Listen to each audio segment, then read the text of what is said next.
You're just waiting to die, Mom."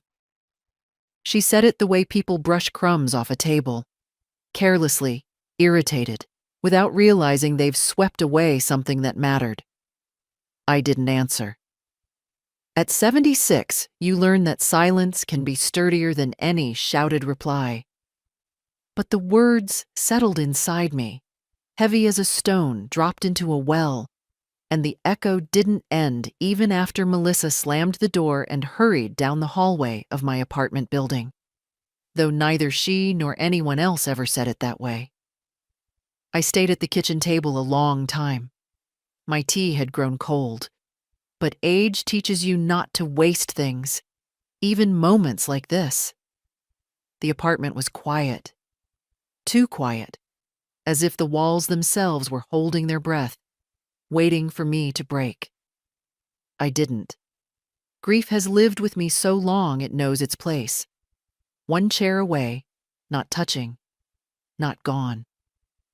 Outside the window, the morning light was thin like watered-down milk.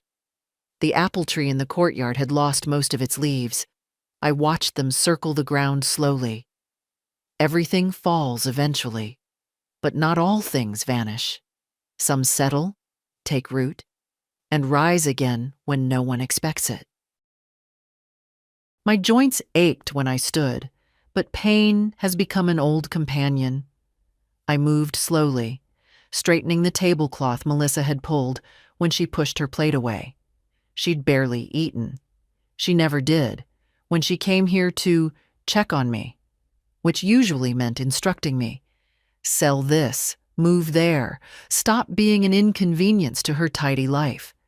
And every time, I'd try to keep the peace, remembering her as the newborn I once carried home in a blue blanket. I wondered, sometimes, if she remembered me from then.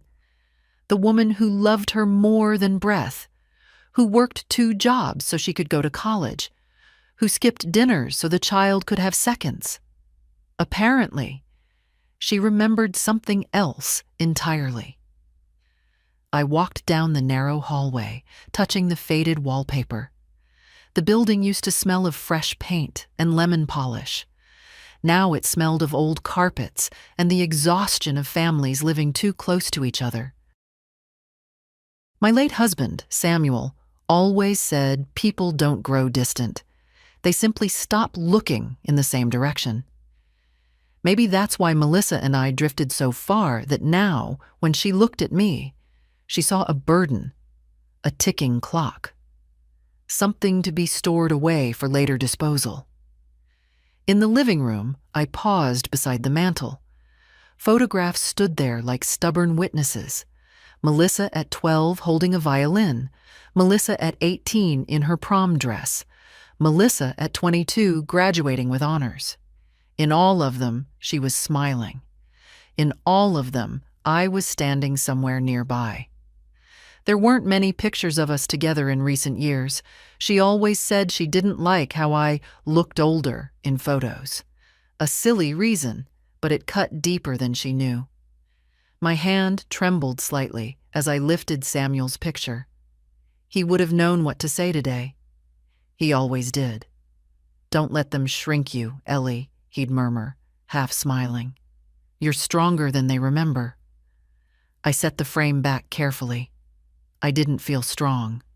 I felt hollowed out, scraped by years of foolish patience. I went to the window again. Down in the courtyard, a young couple was arguing near the mailboxes. Their voices rose and fell like storm winds. It reminded me that life keeps moving, whether or not we're invited along. The clock on the wall ticked steadily. A small, persistent reminder that time wasn't finished with me yet. I breathed in slowly. The air tasted different this morning, sharper, clearer, as if the world had shifted just slightly under my feet. Maybe it had. Because even as Melissa's words echoed in me, something else stirred underneath. Something quiet, old, and iron strong. Not anger, not revenge, just a simple, steady truth rising to the surface. I was not done. and I was not dying for anyone's convenience. The building around me, these walls, these floors, they held more of my life than Melissa knew.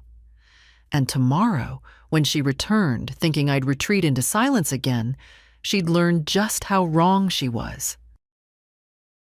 Morning came colder than usual, the kind that settles into your bones before you've even left the bed. I dressed slowly, pulling on my thick gray cardigan. The one Melissa said made me look outdated, as if I were a piece of furniture she'd grown tired of. I buttoned it anyway. Comfort matters more than anyone's opinion at 76.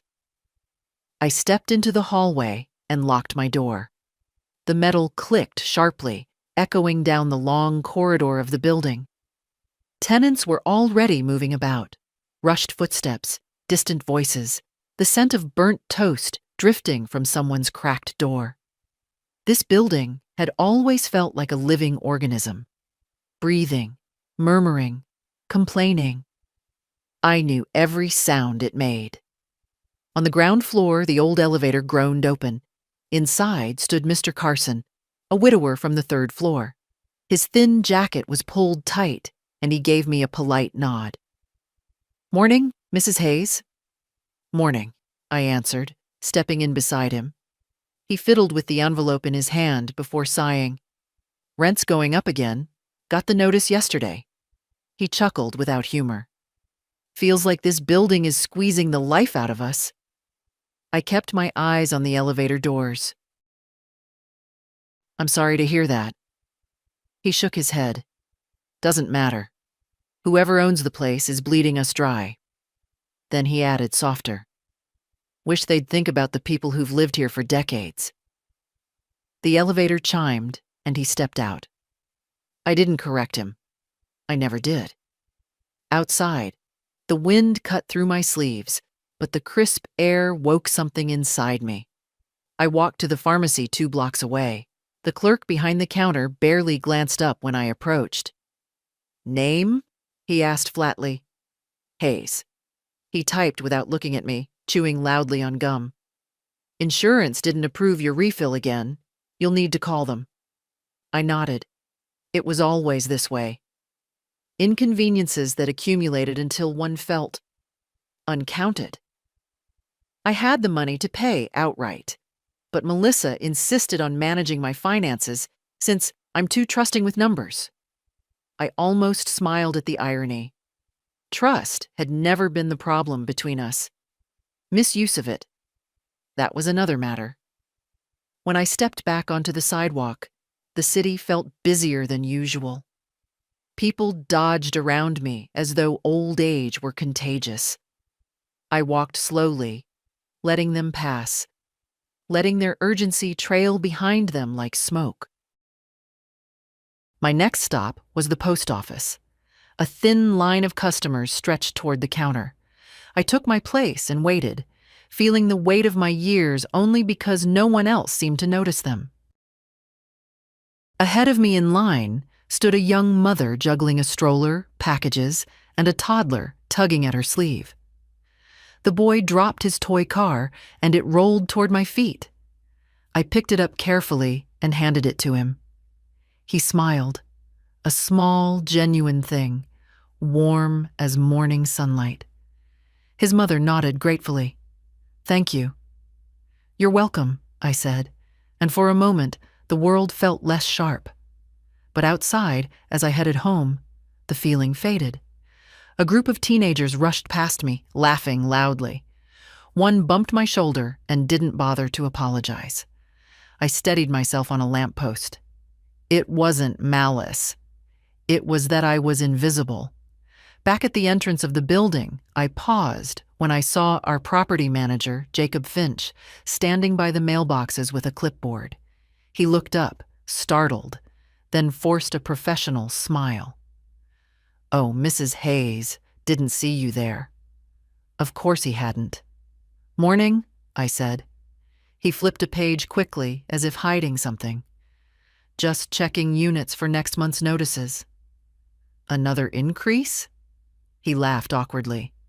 "Well, these things aren't up to me. The owner signs off on everything. I nodded. I see. He cleared his throat, lowering his voice. If you or your daughter ever need help, payment arrangements maybe, let me know. We try to be understanding. Understanding. A word used on people thought fragile, helpless, disposable. I'll keep that in mind, I said, though I didn't need to. I walked past him, listening to the familiar creak of the stairwell railing, the echo of footsteps from above, the faint hum of pipes within the walls. This building wasn't just where I lived. It was where I stood my ground, where I watched my daughter speak to me as though I were fading, where I'd been quiet for too many years. I climbed the stairs slowly, not from weakness, but to think. Carefully. Thoroughly. People believed I was simply waiting for the end. They had no idea what I'd been preparing for. Melissa showed up that evening without calling first. A habit she'd developed over the years, the way people walk into a room they believe they own. I heard her heels striking the hallway floor long before she tried my doorknob, found it locked, and knocked sharply. "Mom, open up. We need to talk." Her voice had that clipped tone she used with waiters and customer service agents, the tone that said, "I'm already irritated and you're about to make it worse." I didn't hurry. At my age, I move at the only pace that doesn't hurt. When I finally opened the door, she walked past me without waiting for an invitation. Her coat was expensive, her perfume sharper than usual. She always wore more when she wanted to disguise something. "Why is the place so dark?" she demanded. "It isn't dark. The sun just went down." I closed the door gently. "What's the matter, Melissa?" She turned, arms crossed, eyes bright with agitation. "I've been thinking about our conversation yesterday." Our conversation. As if it had been mutual. "And?" I asked quietly. "And you can't keep living like this," she snapped. "In this old apartment. Your health isn't good. You keep forgetting things. And I can't be running over here every time you have a crisis." I studied her face. The irritation. The self-importance. The certainty that she was heroically bearing the weight of my existence. "I don't recall asking you to run anywhere." "That's not the point," she said sharply. "Mom, you need supervision. You need to be somewhere with trained staff, a place where they can look after you." "Like a nursing home," I said. She didn't deny it. "Yes, exactly. It's time." I moved to the armchair and lowered myself into it, the fabric sighing under me. "Time for what, Melissa? For you to stop being inconvenienced by your mother?" She rolled her eyes, the same dramatic gesture she'd perfected as a teenager. "You always twist everything. I'm trying to help you. You said yesterday I was waiting to die." I let the statement sit between us like an object neither of us wanted to pick up. She blinked, startled. Not from guilt, but because I dared to repeat her words. "I was upset," she said quickly. "You take everything so personally. You know I didn't mean it literally. But you meant it." Silence stretched, thin and brittle. Melissa exhaled sharply. "Look, this isn't about yesterday. It's about the future. I talked to a place called Willow Pines. They have a room opening next month. It's a very nice facility, clean, modern, and they handle all the paperwork if the family helps with the financial guarantee." I looked at her. Really looked at her. My daughter, middle-aged, tired, angry at a life that hadn't given her the admiration she believed she deserved. She stood there waiting for me to collapse into agreement, as I had done so many times before. She expected reluctance, maybe even tears, but not resistance. "No," I said simply. Her eyebrows shot up. "What do you mean, no?" I'm not going anywhere. You can't stay here. Why not? Because this building isn't safe. The rent is too high. You're alone all day. My medications are my concern, I replied. And this building is safer than you think. She stared at me with a mixture of disbelief and annoyance, as if she couldn't comprehend that I was speaking to her as an equal, or worse, as someone who had the right to her own decisions. Mom, you're being irrational. No, I said softly. For the first time in a long while, I am being clear. Melissa's jaw tightened. So, you refuse my help. Again. I refuse to be moved like a piece of furniture. She looked around my apartment, her lips pressed into a thin line. Fine. Do whatever you want, but don't call me when something goes wrong. I can't keep cleaning up after you. There it was. The truth in her voice. Not concern, not love. Resentment. She picked up her purse, ready to sweep out dramatically. But before she reached the door, she turned. You can't live alone forever, Mom. Eventually, someone else will have to make decisions for you. I met her eyes. Calm, steady. We'll see about that. She left without another word, her heels clicking angrily down the hallway until the sound disappeared into silence. I closed the door. Her words had stung, but they no longer cut.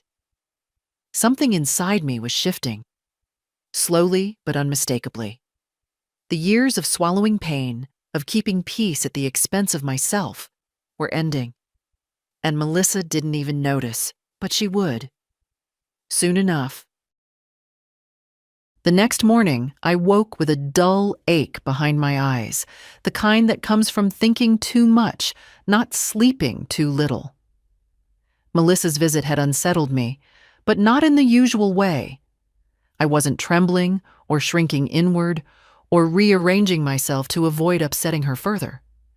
No, something else had settled into my chest. Something firmer, like a stone that finally found its rightful place. I made myself a small breakfast. Oatmeal, a sliced apple, tea. The quiet felt different today, not empty, intentional. At 9:30, I put on my navy coat and stepped into the hallway. My pace was unhurried, but every movement felt purposeful. I wasn't going to the pharmacy or the post office. Not today. I was going to the bank. The branch stood 3 blocks from my building, a polished glass rectangle that always seemed to glimmer even in dull light. Inside, warm air wrapped around me, along with the scent of ink and polished counters. A young teller noticed me approach and smiled politely, but I bypassed her and headed straight for the office at the end of the hallway. Mr. Blake, senior account manager. He'd been there for years, a gray-haired man in his late 50s who remembered details most people forgot, like how I took my tea and when Samuel used to come with me, wearing that ridiculous hat he thought made him look dignified. I knocked lightly. Come in, he called. He looked up from his computer, surprise flickering across his face, before shifting into genuine warmth. Mrs. Hayes, what a pleasure. Please, sit. I lowered myself into the chair across from him. Good morning, Robert. It's been a while, he said. Everything all right? I folded my hands in my lap. I'd like to review the documents for the Hayes Living Trust. His expression shifted, just slightly, but enough. Most clients never touched their trusts after setting them up, especially not ones my age. Of course, he said gently. Just give me a moment. He typed carefully, retrieving digital files, then opened a drawer and pulled out a thick folder. He placed it before me with the kind of respect reserved for things that mattered deeply. Here it is, established 26 years ago, amended twice. What would you like to look at? All of it, I said simply. He nodded, adjusting his glasses. Take your time. I opened the folder. The papers were crisp despite their age, the ink still dark, my signature looping steadily on every page. I traced one finger gently along the top sheet, feeling the familiar drag of textured paper under my skin. This trust had been Samuel's idea, a way to secure our assets after he passed, to shield them from taxes and legal complications, to ensure I would always have a place of my own. We had put everything in it: savings, investments, and eventually the building. Back then, the building wasn't worth nearly as much. It was old, drafty, in need of repairs, but Samuel had believed in its bones. "This place will outlive all of us," he'd said. He'd been right. I turned the page, scanning the clauses. The ownership was clear. The trustee name even clearer. Eleanor M. Hayes, sole trustee, sole beneficiary. Everything was still intact. Melissa had never bothered to ask. She assumed everything I had was ordinary, depleted, or attached to her in some automatic way. She'd forgotten, or never realized, that sometimes a quiet woman keeps the biggest things silent. "Are you considering any updates?" Mr. Blake asked after a few minutes. I looked up. "Not today. I just wanted to remind myself." He smiled softly. "You're in an excellent financial position, Mrs. Hayes. More secure than most people in this building." That made my lips twitch. A small, private smile. "Yes," I said. "I suppose I am." I closed the folder, pushing it gently toward him. "Thank you, Robert." "My pleasure," he replied. "And Mrs. Hayes." He hesitated. "If you ever need assistance managing any family-related matters, you know you can come to me." I know. And I did know. But this time, I wasn't here because I felt lost. I was here because clarity was returning to me after many years of letting others speak over me. When I stepped outside, sunlight cut through the clouds, washing the pavement in pale gold. I breathed in, slow and deep. Something in the air felt lighter, as if a door had opened inside me. For decades, I'd been told what I needed, what I couldn't handle, what was best for me. But the truth sat quietly in my purse. The trust documents that held every right, every decision, every inch of control that Melissa believed she had over me. She saw an old woman clinging to an outdated apartment. She didn't see the owner of the building, not yet, but soon enough she would. Melissa didn't wait long before reappearing in my doorway. The sun was barely beginning to set, staining the hallway windows a murky orange, when I heard her knock. 3 fast, impatient taps, the kind she used when she came not to talk, but to direct. I opened the door slowly. She didn't even greet me. "Mom, we need to settle something," she said, brushing past me as though I were a draft of cold air instead of a person. Her heels clacked across my living room floor, stopping beside the small table where my mail lay in an orderly stack. She glanced at it, then at the room, her lips tightening. She never liked how tidy I kept things, said it made her feel guilty for not doing the same. "What is it this time?" I asked softly. She inhaled sharply, as if preparing for battle. "The building manager sent out notices today. Rent is going up again. A significant increase. You can't possibly afford it." I watched her closely. There was something jittery beneath her irritation, something that felt less like concern and more like strategy. "I've managed before," I replied. "That's because I've helped before," she snapped. "But I can't keep doing this, Mom. I have my own expenses." Her own expenses. The trips, the new furniture every year, the memberships to overpriced gyms she rarely visited. Of course. She paced across the room, her words rising like steam. You're living in a building that's too expensive, too old, too big. Whoever owns this place doesn't care about people like you. They just want money. I let her talk. She preferred monologues to conversations. And so, she concluded, spinning toward me, I think it's time you considered selling off whatever's left in your account and letting me handle things. I could manage the paperwork, arrange a move, get you situated, but you need to release some of this control you think you still have. The phrasing struck me. Whatever's left. What you think you still have. Not once did she ask what I wanted. I walked to the kitchenette, turned on the kettle, and leaned lightly against the counter. So you're asking for money? No, she said quickly, too quickly. I'm asking to help you manage your finances responsibly. And the difference between the two? She blinked. Mom, don't start with your... I held up a hand, quieting her. Melissa, tell me plainly. What do you want? I want you to stop pretending everything's fine. Her voice cracked just a little. I want you to stop acting like you're capable of handling things alone. You're 76.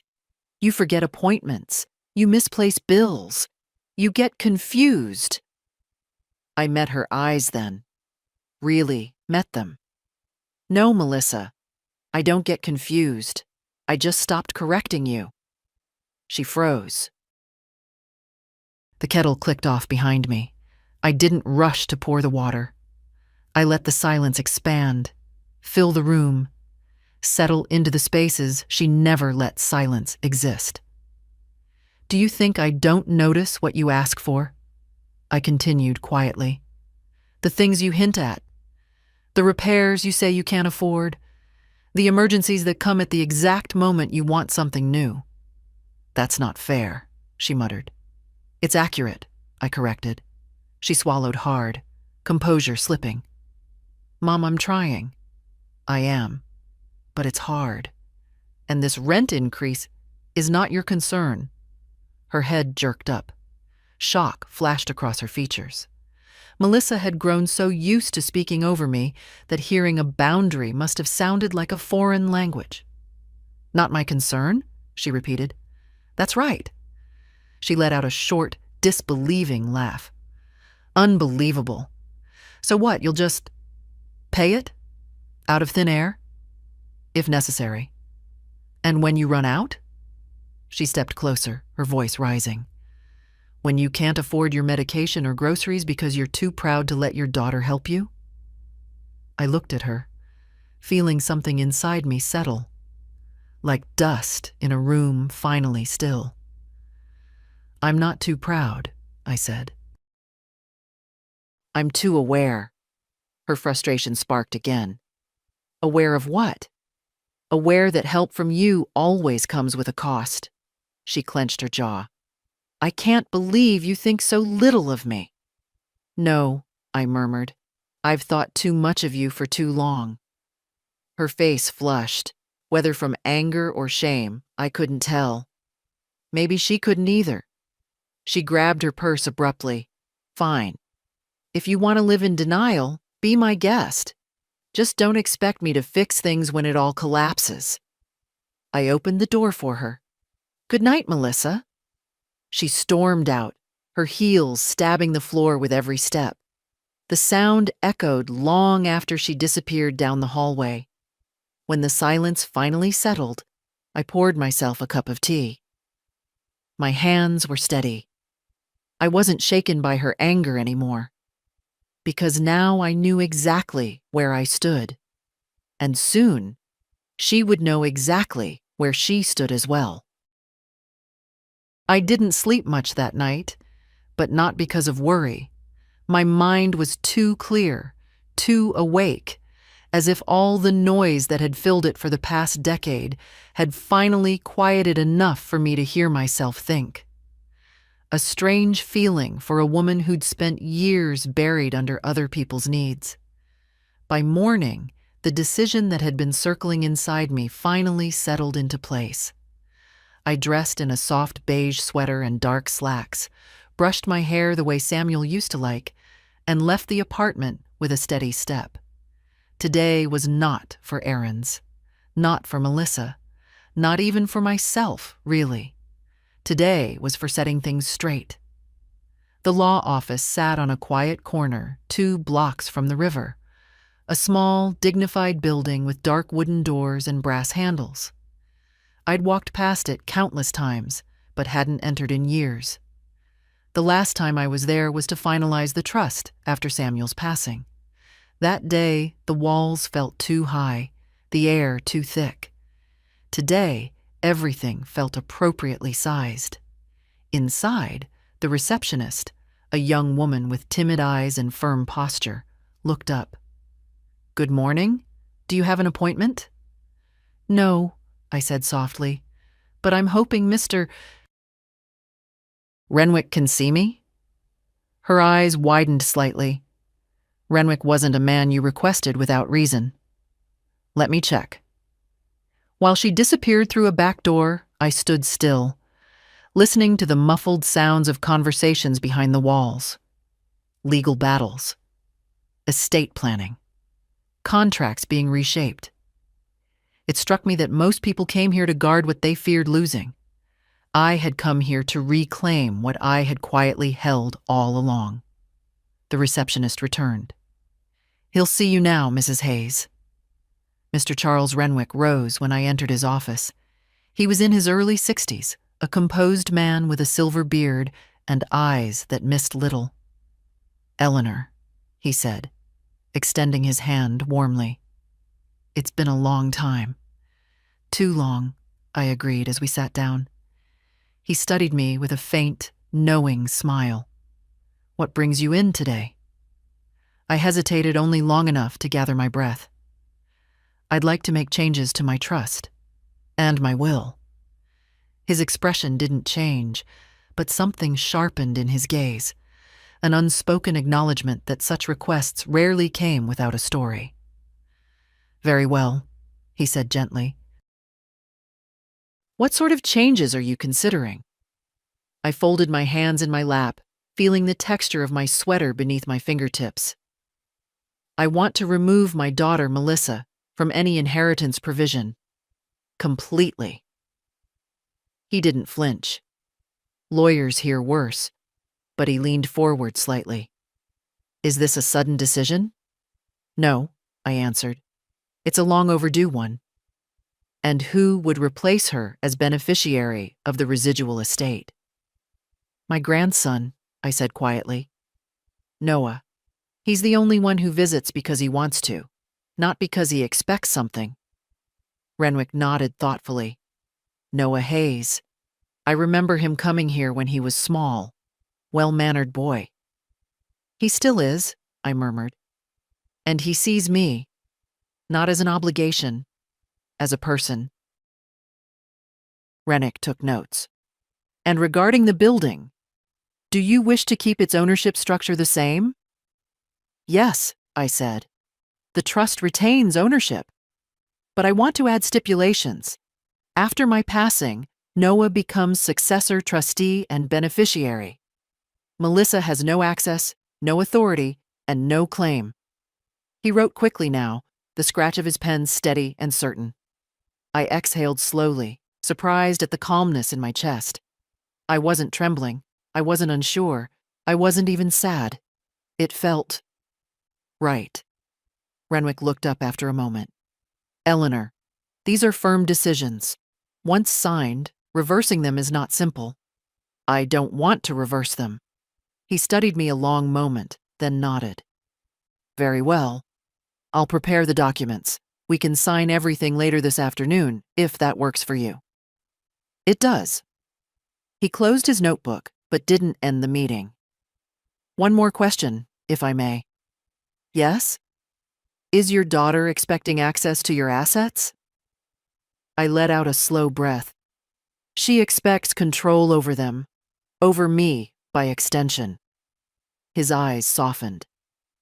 "Then this is the correct step." We finalized arrangements, and I left the office with a sensation I hadn't felt in years, maybe decades: weightlessness. As I walked home, wind tugging gently at my sweater, I thought about how Melissa would react when she learned the truth. There would be shouting, tears, accusations. She'd say I was unwell, incapable, manipulated. She'd call every friend she had to ask whether they'd ever heard of a mother cutting off her own daughter. But I wasn't cutting her off. I was simply setting her down.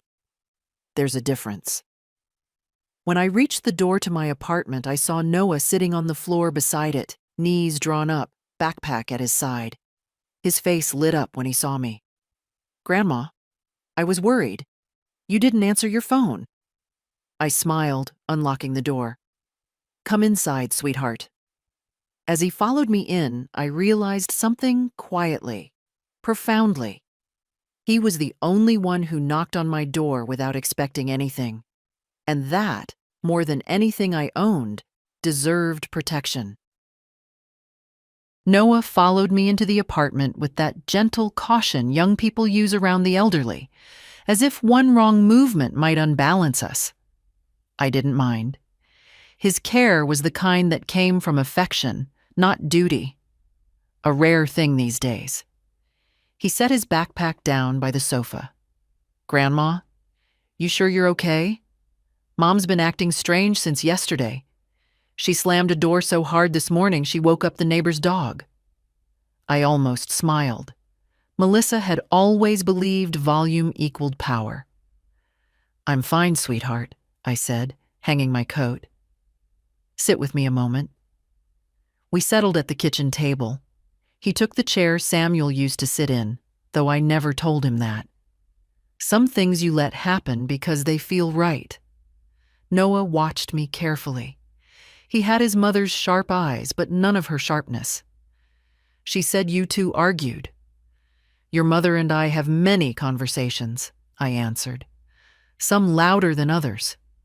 He huffed a small laugh, then grew serious. "Did she say something hurtful?" I looked at him. Really looked. 20 years old, shoulders still too narrow for the weight of the world, but already more grown than Melissa was at twice his age. "She did," I admitted. "But I'm not as fragile as she thinks." He stared at the table, running a fingertip along the wood grain. "Grandma, I worry about how she talks to you. It's like she forgets you're a person. Sometimes I think she sees you as—" He stopped himself. "A burden," I finished for him. "You don't have to protect me from the truth, Noah." He swallowed, nodding slightly. I reached across the table and took his hand. His fingers were warm, steady. "You've always been kind to me," I said. "That matters more than you know." He blinked hard, embarrassed by emotion. I don't like seeing you pushed around." "I'm not being pushed anymore." He looked up sharply. "What do you mean?" I hesitated. Not because I doubted myself, but because truth should be offered carefully, especially to the only person who gives without expecting anything in return. "There are things about my life your mother never cared to ask," I said gently, "and things I kept quiet because peace felt easier than honesty." He waited, not pressing, just listening. Another rare quality. "I've spent the last day putting those things in order," I continued. "And I want you to know, whatever happens between your mother and me, you're not caught in the middle." "Grandma, I don't care about the middle," he said softly. "I care about you." Those words warmed something inside me that had been cold too long. I squeezed his hand. "Then hear me when I say this. I am not powerless, and I am not dependent. I've simply allowed people to believe I was." His brow furrowed. "Grandma, what exactly are you saying?" I smiled, a small, quiet thing. "Only that change is coming, and I've made choices that will protect me and protect you."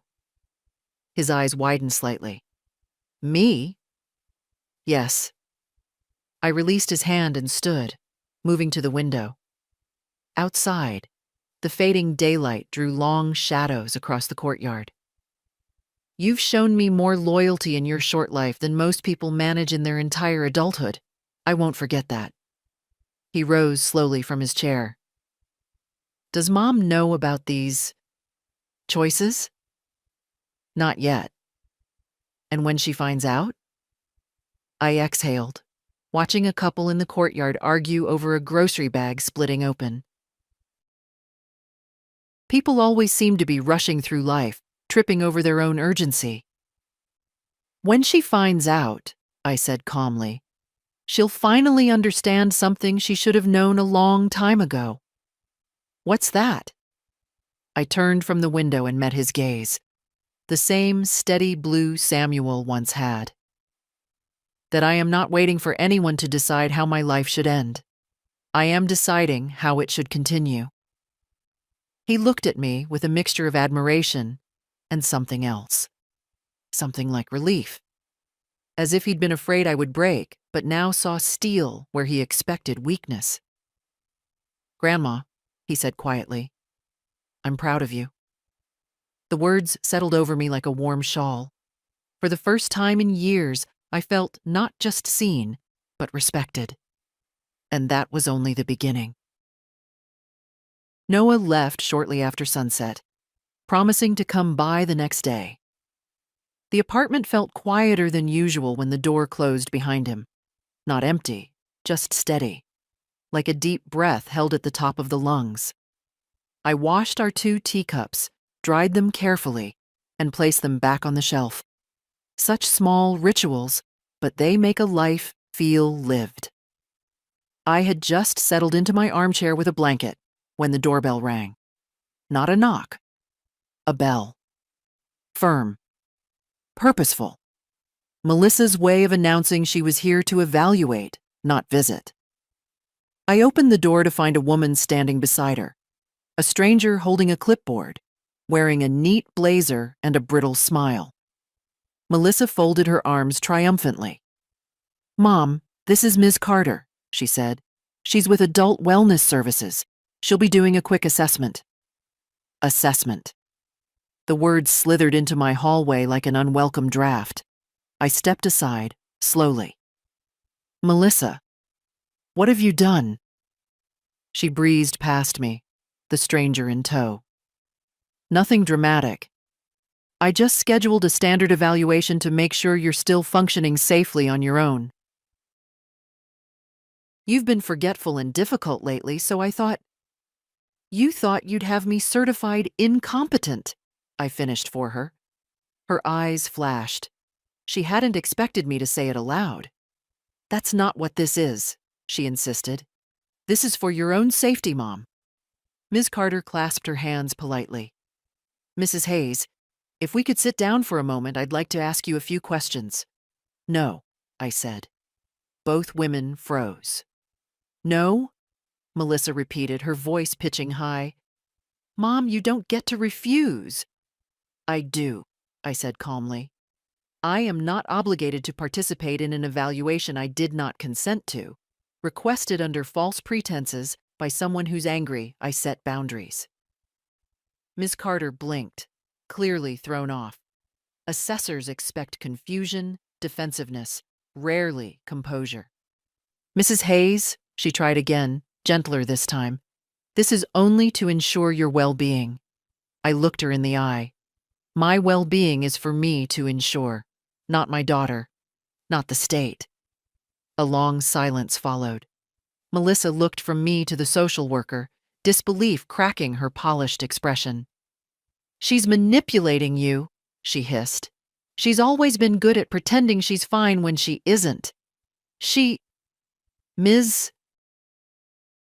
Carter held up a hand. Ms. Hayes, may I speak with your mother alone for a moment? Melissa looked offended, but she nodded tightly and stepped toward the window. The social worker approached me with a softer expression. Mrs. Hayes, I'm required to ask, do you feel unsafe in your home? Has anyone threatened you? Pressured you? I almost smiled. Only with disappointment, and only from one person. She looked past me, toward Melissa. Understanding dawned. Are you in full control of your daily activities? She asked quietly. Yes. Do you handle your own finances? Completely. Do you have support if you need it? I thought of Noah sitting outside my door, waiting without expectation. I do, I said. She exhaled, a slow, relieved breath. Mrs. Hayes, you're perfectly capable. I see no justification for involuntary oversight, nor for further assessment. Melissa spun around. What? You just got here. With respect, Ms. Carter said gently, your mother is lucid, oriented, and fully autonomous. I'm closing the case. That's impossible, Melissa snapped. She forgets things all the time. She gets confused with documents. Your mother is perfectly competent, the social worker repeated. Any difficulties she has seem to arise from stress, not cognitive decline. I held her gaze. She understood. Melissa didn't. The evaluator packed her clipboard, said a polite goodbye, and left the apartment. The instant the door closed, Melissa erupted. How could you embarrass me like that? I folded my blanket over the armchair. Melissa, you invited someone into my home without my consent. Because you're not acting rational. You won't listen to me. You won't let me help. And now you're making a fool of... I'm protecting myself, I said quietly. Something I should have done a long time ago. She stared at me, chest heaving, words piled behind her teeth but unable to form. Mom, she said finally, voice shaking, why are you doing this? Because you've forgotten who I am, I answered. And it's time you remembered. Her face went pale. She left without slamming the door this time, just closing it softly, like someone afraid of what might echo back. By the end of the week, the building felt restless. People moved through the hallways with that particular tension tenants get whenever management announces changes. Snippets of conversations drifted through half-open doors, complaints about fees, rumors about new investors, speculation about whether rent would climb again.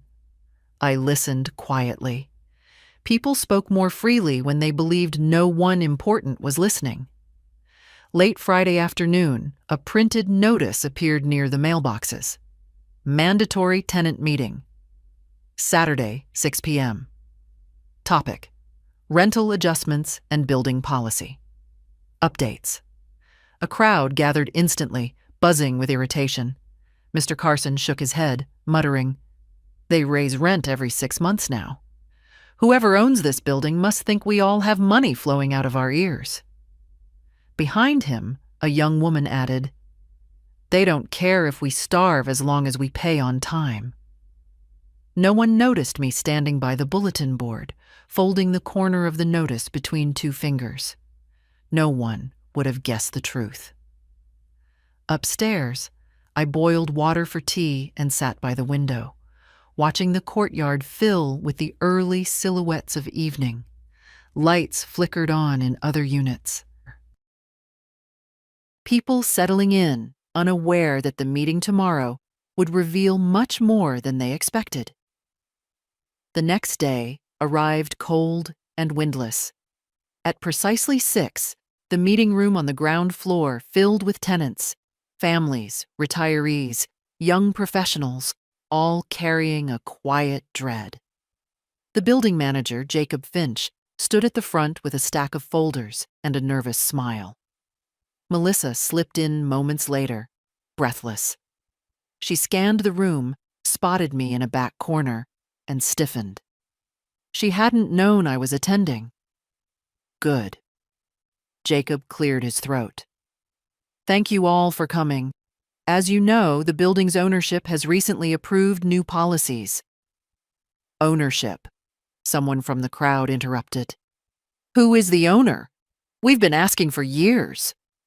That information is confidential, Jacob said reflexively. A ripple of frustration passed through the room. Melissa raised her hand with a crisp, authoritative gesture. Yes. Could we finally get some clarity on the rent increases? This building isn't exactly luxury housing. Several tenants nodded. Her voice carried. She enjoyed that. Jacob shifted uncomfortably. I assure you, decisions are made with the building's long-term improvements in mind. And what improvements are those? Melissa demanded. The elevators still break every month. The carpets are 20 years old. Where is our money going? He glanced at me then. I saw it. A small flicker of hesitation. A question. Should he reveal more? He didn't. Not yet. Instead, he adjusted his glasses. Rent adjustments follow guidance from the trust that owns the property. The word trust rippled through the room. Melissa leaned forward. So it's not a company? Not a corporation? Correct, Jacob said. Then who runs the trust? She pressed. Again, that's confidential. Her jaw clenched. I could almost feel the panic stirring beneath her irritation. She'd been losing ground with every day she failed to control me. And now she was learning there were bigger forces in motion, all of them beyond her reach. The meeting dragged on. Complaints, apologies, paperwork. Through it all, Jacob addressed me with a courtesy that didn't go unnoticed. Mrs. Hayes, if you have any concerns, please let me know personally. A few people turned toward me, surprised. Melissa's eyes narrowed. Afterward, the crowd filtered into the hallway, grumbling. I rose slowly, smoothing my skirt, when Melissa cornered me. Why did he talk to you like that? She demanded in a hushed whisper. Since when do you two know each other? We've known each other for years, I said calmly. That doesn't answer the question. It answers the one you asked, I replied. Her teeth clicked together, a sign of rising frustration. Mom, something is going on, and you're not telling me. I will, I said softly, when it's time. She stared at me, startled by the firmness in my voice. She had never heard me speak like someone who held a card she couldn't see. As she walked away, irritated and unsettled, Jacob passed me on his way out. He gave a small, respectful nod. Thank you for attending, Mrs. Hayes. Of course, I said. He hesitated, then lowered his voice. Everything is prepared on our end. Whenever you're ready. I nodded. Melissa, halfway down the hall, froze. She heard him. She just didn't understand. Not yet. Melissa didn't sleep that night. I knew it before she even called the next morning. Her voice came through the phone tight and clipped, pulled thin by anxiety she couldn't name. Mom, I need to ask you something. It's important. I stirred my tea. Go ahead. That man last night, Finch, the way he spoke to you. She paused, searching for the right accusation. Why did he say everything was prepared? I didn't answer right away. I heard the tremor in her breathing. Melissa feared two things, losing control and looking foolish. Yesterday, she'd felt both. Mom, she snapped, are you hiding something from me? I'm handling my affairs, I said calmly. That's all. Her frustration spiked. What does that mean? What affairs? Why didn't you tell me? I'm your daughter, I should know. There it was again. That belief that blood granted her a governing right over my life. A belief I'd fed by being silent too long. When it concerns you, I said, I'll tell you. This doesn't concern you. That's not your decision, she hissed. It is, I replied, and it always has been. The line went quiet. When she finally spoke, Her voice quivered with something sharper than anger. Fear. I don't understand what's happening. You will, I said softly. Soon. Because the truth had been walking toward her for years. She'd simply avoided looking up. By mid-afternoon, I went downstairs to check the mail. A cluster of tenants stood around the bulletin board again, whispering. Word travels fast in old buildings. Faster still when money is involved. It's the trust, Mr. Carson murmured to a neighbor. That's why things are changing. New policies. New management. Another tenant added, whoever runs it must be rolling in money. Probably some big-shot family. A woman near the back laughed bitterly. Whoever they are, they sure don't care about us. I slipped past them quietly, sorting through my envelopes. Medical statement. Bank notice. A letter from Noah's college. All the ordinary shapes of a life lived in steady rhythms. Behind me, I heard one of the tenants speak again. Wish we knew who the owner was. You'd think they'd show their face once in a while. I almost smiled, if only they knew. Upstairs, the hallway was dim, the afternoon light stretched thin across the worn carpet.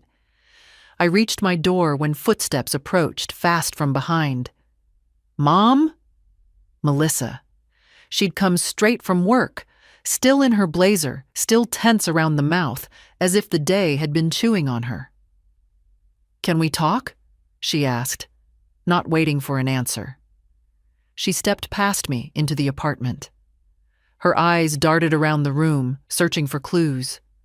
Something's wrong. I can feel it. You're keeping secrets. You're meeting with people. You're different. Different? Yes.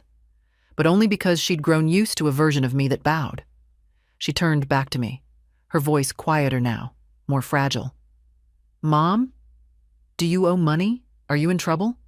Is that why Finch talks to you like that? Is this trust connected to you somehow? She was close, painfully close to the truth. I walked to the kitchen counter and set down my keys. Melissa, what I do with my life, my money, and my choices is private. It's always been private. You simply never asked. I'm asking now, she said desperately. Please. I looked at her then, not with anger, nor with softness, but with a kind of clarity that had taken me decades to grow into. You're asking, I said, but not to understand me. You're asking to manage me. Her expression cracked, her eyes swimming with panic. No, Mom, I don't want to lose you. Ah, there it was. Not fear of my decline. Fear of losing access. I placed a gentle hand on the back of the chair. You won't lose me, Melissa, but you will lose the illusion that I'm dependent on you. She flinched as if I'd struck her. What does that mean? She whispered. It means, I said, that the things you think you control, you don't. Her breath caught. She knew, without knowing. She felt the truth circling her like a shadow she couldn't see yet. But soon, the light would shift. And she would. Melissa arrived 2 days later with a folder tucked under her arm. Thick, bulging, the kind that carried forms meant to corner someone. She didn't greet me. She simply walked inside, laid the folder on the table, and pressed her palm flat against it, as if steadying something restless inside her. Mom, she said, I need you to sign a document. I didn't sit. What kind of document? It's just a residency assurance form, she replied too quickly. It gives me legal permission to advocate for you in case of emergencies. Emergencies. Always that word, always with a shadow behind it. Show me, I said. She slid the paper across the table. The language wasn't subtle, though she hoped I would be. Durable authority, rights of decision, property oversight. the type of paperwork that quietly rearranged a life without making noise. "Melissa," I said calmly, "this is not a residency form. This is a control form." Her cheeks flushed. "Mom, don't be dramatic. Everyone my age helps their parents with these things." "Everyone your age," I answered, "doesn't try to take legal authority from someone who still wakes up every morning, cooks her own meals, pays her own bills, and reads every line she signs." She stiffened. "I'm trying to protect you." "No," I said. "You're trying to secure yourself." Her eyes flashed. Fear, anger, disbelief, all braided together. "Why would you think that of me? I'm your daughter. I'm the only one who shows up." I let that settle. It wasn't true, and she knew it. She knew Noah came by, called, cared. She simply didn't consider his presence valuable because he asked for nothing. I pulled out the chair and sat, looking at the paper again. "Melissa, tell me honestly, what are you afraid of?" She faltered. Just a second, but it was enough to reveal the truth beneath her indignation. "I'm afraid," she whispered, "that I won't have any say when things get worse for you. That someone else will make decisions. That I'll be shut out." I lifted my eyes to hers. "You're afraid of losing control." She swallowed hard. "Yes. And why do you think you need control over my life?" "Because I'm your daughter," she repeated, louder this time, as if volume could turn her claim into a fact. "Being my daughter gives you love," I said softly. "Not ownership." She opened her mouth, then closed it again. The silence between us thickened. She tapped the edge of the folder, fingers trembling. "Mom, if you don't sign this, I won't be able to help you." I folded my hands. "Melissa, when have you helped me without resentment?" Her breath hitched. The truth, spoken plainly, has a way of cracking the air. "You're pushing me away," she whispered. "No," I said. "I'm finally holding my own place." Her eyes flicked toward the paper again, desperate. "Please, if you would just sign." "No." The word was quiet. It did not waver. Melissa stared at me as if she didn't recognize the woman sitting across from her. Perhaps she didn't. She'd grown accustomed to a mother who bent in all the places she pressed. Now I didn't bend. "Fine," she said, voice shaking. "If you won't sign it, then when things fall apart, don't come to me. I won't be responsible." "You haven't been," I answered gently. "Not for a very long time." Her face crumpled for the smallest moment. Pain or fury, I couldn't tell.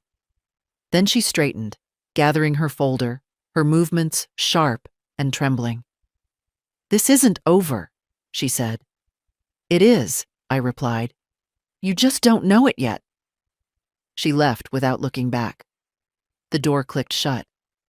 For a long moment I stood in the quiet, feeling the tremor of what had just happened. Not from fear, from release. Melissa believed she had lost a battle, but she didn't understand. I had never been fighting her. I had simply stopped surrendering. Melissa avoided me for 2 days. That alone told me more than any argument could. When she went silent, it meant she was grasping for control in places she shouldn't be reaching. And sure enough, signs of her panic began to show before the week even ended. The first hint came in the form of a voicemail, breathless, hurried. "Mom, call me back. I need to ask you something. Actually, no, just call me." She hung up before finishing her sentence. That, too, was unlike her. Melissa never left space for uncertainty. She filled silence the way others filled rooms, with noise meant to drown out doubt. I didn't return the call. By afternoon, she showed up at my door, not bothering to hide the agitation twisting her features. Her makeup was slightly smudged, her hair pulled back too tightly. She'd been rushing, or crying, or both. "Mom," she said, pushing past me without waiting, "I need answers." I closed the door gently. About what? She paced the living room like a person searching for a fire she could swear she smelled but couldn't see. "I went to the bank," she began, voice strained. "I asked to speak with someone about your accounts. They wouldn't tell me anything. Not even whether you were overdrawn." "That's because you're not authorized," I said simply. Her head snapped up. "I am your daughter." "And the bank deals with clients," I replied, "not their daughters." Her mouth opened, but no sound came out. "So then," she continued after a shaky breath, "I went to the building manager. I asked him about the trust, about the rent increases, about who approves the policies." Ah, there it was, the path she should have left alone. "And?" I asked. "He refused to tell me anything," she said bitterly. "He claimed confidentiality laws. Confidentiality, as if I were some random tenant."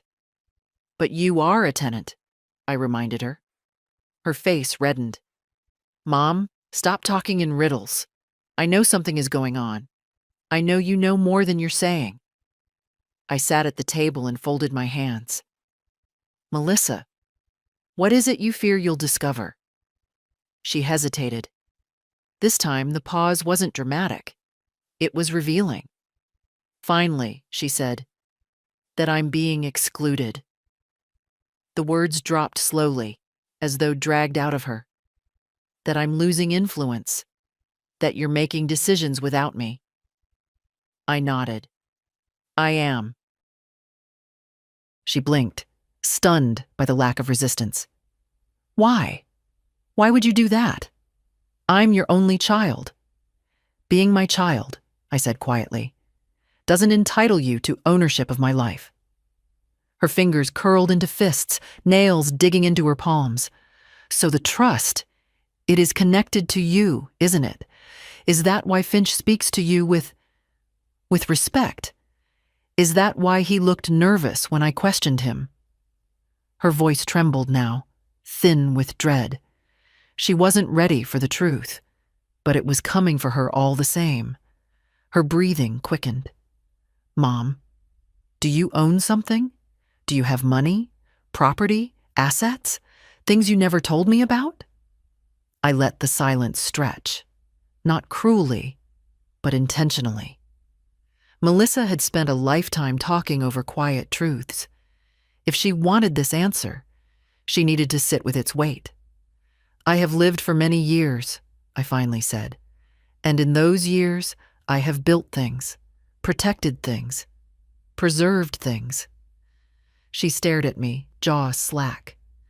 She wanted specifics, but she also feared them. "Are you saying," she whispered, "that you've been pretending to be struggling?" "No," I said, meeting her gaze. "I've been pretending to be small enough for you to manage." Her throat bobbed. "You've made decisions?" she asked. "Real ones? Legal ones? Without me?" "Yes." "That's not fair," she said, voice cracking like thin ice. "I should have known. I deserve to know." I rose slowly, feeling every year of my age, yet none of its weakness. "What you deserve, Melissa," I said softly, "is honesty." I stepped closer, close enough to see the fear widening her eyes. "And the truth is," I continued, "you have no authority over my life. Not legally, not financially, not anymore." She stumbled back a step. "What? What have you done?"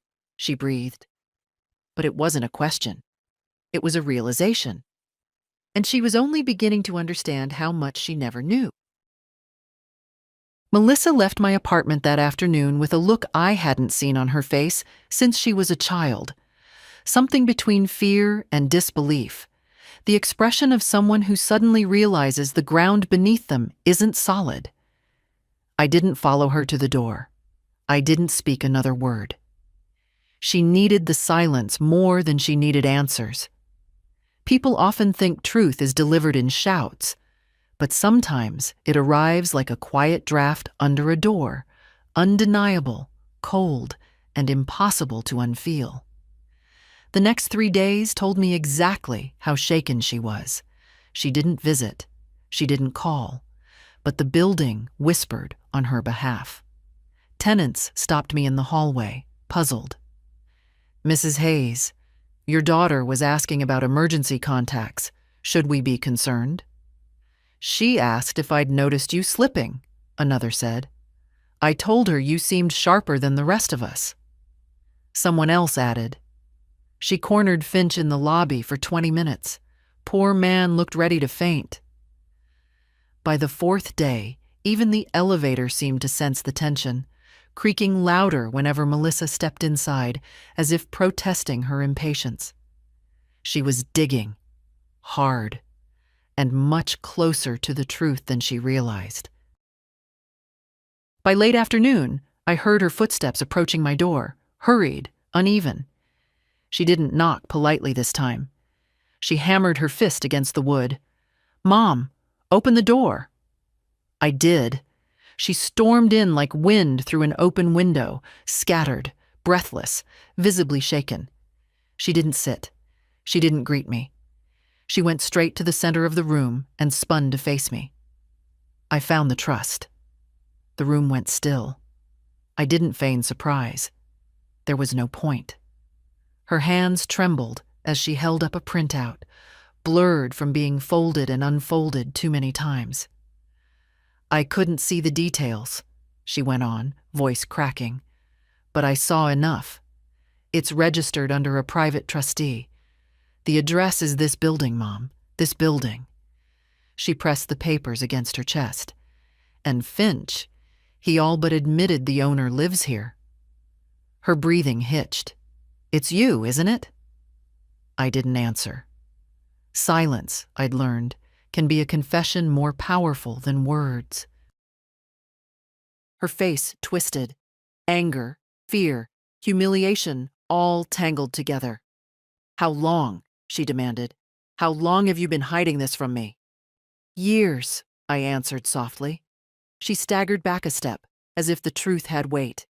"Years," she repeated. "Years? While I worried about money? While I begged you to be reasonable? While I carried everything on my shoulders?" "You carried," I said gently, "what you chose to carry, not what I asked of you." She shook her head wildly. "No, no, no. This doesn't make sense. You lived like someone barely getting by. You never said a word. Never hinted? Why? Because some things aren't meant to be displayed like trophies. But I didn't say that. Instead, I met her gaze evenly. Because peace was easier than disclosure. Until it wasn't. Melissa covered her mouth with her hand, her eyes filling, not with sorrow, but with something darker. A kind of betrayal only people who feel entitled ever experience. "So while I was panicking about the rent increase," she said slowly, "you already knew everything." "Yes.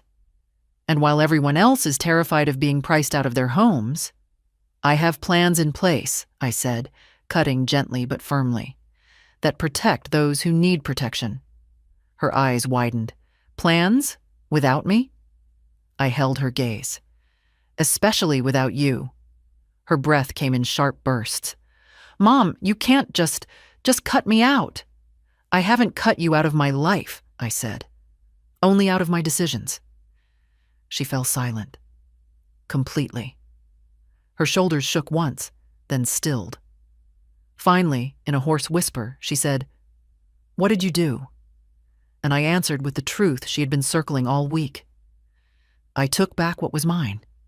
Every piece of it." Melissa closed her eyes. She finally understood. Maybe not the full picture. Not yet. But she understood enough to know. The story she'd told herself, of a fragile mother waiting to be managed, was ending. And the real story, the one she'd never imagined, was already unfolding beneath her feet. The morning Melissa learned the truth began colder than any day that season. Frost clung to the edges of the courtyard grass, and the air outside my window was so still it felt like the world was holding its breath. Fitting, I thought. Some truths deserve a quiet stage. I had just finished my tea when my phone buzzed. An unfamiliar number. Mrs. Hayes? Yes? This is Jacob Finch. I wanted to inform you that your daughter is on her way to my office. She demanded a meeting regarding her lease terms. I assumed you might want to be aware. His voice carried that restrained tension of a man preparing for an unpleasant encounter. Thank you, Jacob, I said. Let her speak. It's time. He exhaled, relieved to have permission. I hung up and sat still for a long moment, listening to the small hum of the refrigerator, the faint groans of the building settling. This place had sheltered so much of my life, my joys, my grief, my quiet survival. And now it would shelter the moment Melissa finally saw the truth she'd been scraping toward for weeks. Around noon, I made my way downstairs. Not to intervene, just to be present. The office door was slightly ajar. Voices seeped through the crack, one strained with desperation, the other steady and measured. I'm her daughter, Melissa insisted. I have a right to know who owns this building. Jacob's tone remained polite. I'm sorry, but ownership details are part of a protected trust. I cannot release— Don't play dumb, she snapped. You've been hiding something. She's been hiding something. I know it. I stepped into the doorway. Melissa didn't notice me at first.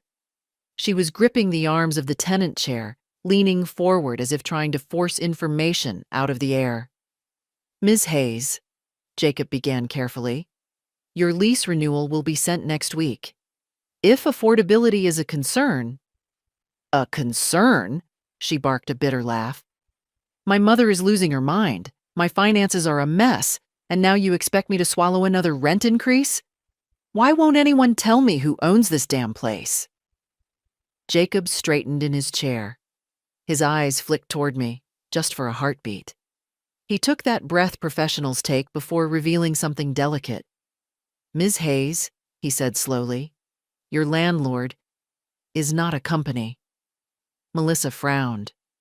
So? Then who— It's a person. Her expression shifted, first confusion, then a dawning horror. A person? She repeated. Someone in this building? Yes. Her breathing grew uneven. Who is it? Jacob hesitated. Not because he doubted, but because he understood the weight of what came next. Finally, he turned slightly, looking past her, toward me. Melissa followed his gaze. Her eyes widened, sharpened, then froze entirely. No, she whispered. No, that's impossible. I stepped fully into the doorway. Hello, Melissa. She stared as if seeing me for the first time in her life. Not her elderly mother, not the woman she'd spoken down to for years, not the fragile presence she tried to maneuver like a chess piece, but the owner, the trustee, the decision-maker, the person she'd been demanding to meet. You? She breathed. You own this entire building? Jacob spoke gently. Mrs. Hayes has owned it for decades, through a trust established long before most of our current tenants moved in. Melissa shook her head violently, as if trying to dislodge the truth. No, she can barely climb the stairs some days. She lives like she's struggling. She asked me for help. I asked, I said softly, because it mattered to you to be needed. Not because I required it. She pressed a trembling hand over her mouth. And the increases, she said weakly. The policies. All the decisions. Approved by me, I confirmed. Everyone. She stared at the floor, her shoulders folding inward. Why didn't you tell me? I approached her, slowly, gently. Because you never asked to understand me. Only to manage me. Her breath caught. A small, painful sound. You said I was waiting to die, I continued, my voice soft as worn cloth. But I was waiting for the moment when you would see me. Not as something fragile, not as someone you could rearrange, but as myself. She lifted her head then, eyes rimmed red. Mom, she whispered. I didn't know. No, I said. You didn't want to know. Silence settled between us. Heavy. Necessary. In that stillness, Melissa finally realized the power she believed she held was never hers, and the woman she believed was fading had never disappeared. She had simply stopped being small. Melissa didn't speak at first. She just stood there in Finch's small office, staring at me as though the world had tilted beneath her feet. For years, she had moved around me as if I were a piece of fragile furniture, something to be dusted, shifted, eventually removed. Now she looked at me with the disorientation of someone realizing the furniture had a voice, and a deed, and a spine. Mom, she whispered, her voice thinning at the edges. How could you keep something like this from me? I walked past her and rested my hand lightly on the back of a chair. My fingers no longer shook when I stood my ground. Melissa, I didn't keep it from you. I simply lived my life without announcing its every detail. But you let me believe you were... She swallowed, the word catching, struggling. I never asked you for money, I said. You came offering strings disguised as help. She flinched. And when I tried to set boundaries, I continued, you answered with fear, not love. Fear that I would make choices without you. Fear that you would lose control. And now that the truth is here, you're afraid again. Her eyes glistened, not from sorrow, from recognition. I wasn't trying to hurt you, she said. I thought you needed guidance. You confused guidance, I replied softly, with ownership. Jacob rose from behind his desk discreetly, nodding to me before slipping out, leaving us alone. Melissa sank into the nearest chair, the papers trembling in her hands. So what happens now? She asked. I sat across from her, lowering myself with the ease of someone who no longer carries invisible weight. Now, I said, you stop looking at me as though I'm nearing an ending. I'm still living, Melissa. Still choosing. Still capable. A tear finally escaped down her cheek. She brushed it away quickly, embarrassed. I'd gotten so used to thinking of you as fading. I reached across the table not to comfort her, but to steady the truth. I am aging, I said. Not disappearing. She let out a long, unsteady breath. Will you forgive me? I already did, I answered. Long before today. But forgiveness doesn't erase consequences. Her gaze lifted. Am I part of your plans? At all? You are part of my life, I said gently, but not of my decisions. Those belong to me. She nodded slowly, absorbing the truth she had avoided for years. And then, with a voice smaller than I'd ever heard from her, she said, I don't want to lose you. You won't, I said, but you will have to meet me where I am now, standing, not bending. We walked out of the office together, quietly. The winter sun hit the hallway in a long, pale beam. Melissa lingered there, caught between old habits and a life that suddenly felt different. I stepped into the light, For the first time in decades, it felt like it belonged to me. And as I walked toward the elevator, my dignity settled around me like a shawl I had finally remembered how to wear. I had not waited to die. I had waited to live again on my own terms. And I had succeeded. If this story touched you, stay with me. Leave a comment. Share your thoughts. Your voice matters here.